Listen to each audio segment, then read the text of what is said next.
important is because of the way that it is done. Primarily, we began by trying to understand what is trust from way back in 2010. That's when we had actually deciphered trust. But we began the research to understand trust 3 years before that. Trust has many manifestations. It has manifestations of psychology inside the head, what we are thinking ourselves. It has manifestations of sociology, how we interact in society. It has manifestations of anthropology, of culture, what's going on, and it has manifestations of communication. 4 different streams impacted.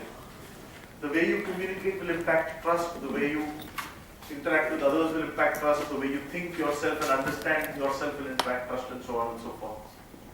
So we took experts from all 4 fields, several hundreds of them, in order to try and understand this basic element called trust.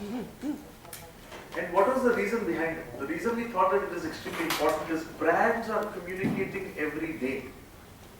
But unfortunately, as the saying goes, a very prominent 150-year-old saying by one advertiser, it says that 50% of my advertising works. Only I don't know which 50%. So it is like that. So people are spraying and praying. Largely that's what happens in much of what communication takes place. But in the world of business, every idea that is not well communicated is an opportunity lost. Huge opportunity lost, because not only are millions in terms of rupees or crores spent on it, and therefore that's lost, but also the potential that it can end up achieving. That is far below what it can actually achieve, and therefore you don't end up seeing the full fruition of the brand. So the element that actually best represents the success of a brand is its transaction. When people transact in a brand, which means people are willing to pay something for a brand. You know, age-old terms of barter, when we used to exchange things for one another. Meaning I would give some goods and you would give me a good or service, goods or service.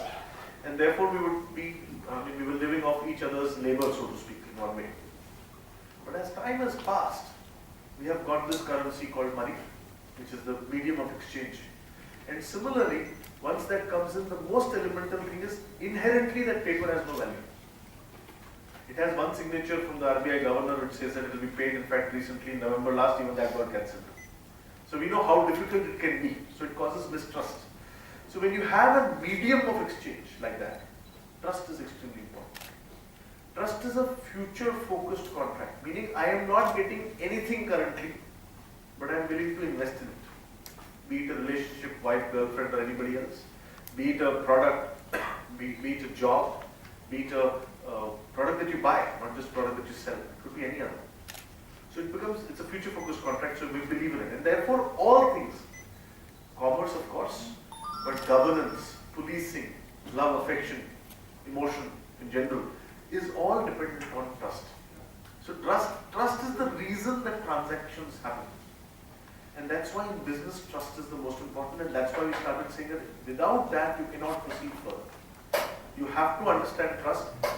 You have to measure everything on the basis of this one element called trust, and every other tangible, like a turnover, which we are so I think, well entrenched into. You know number, turnover, profits, number of people employed, number of offices. It tells us strength. It tells us how big it is. But the true strength does not lie in that. It's almost like saying, if I may use this loose analogy, that I will measure the health of a person by their weight. You cannot. The weight has no constituency, no reflection on the health. The person who is very thin may be very healthy, very fat may be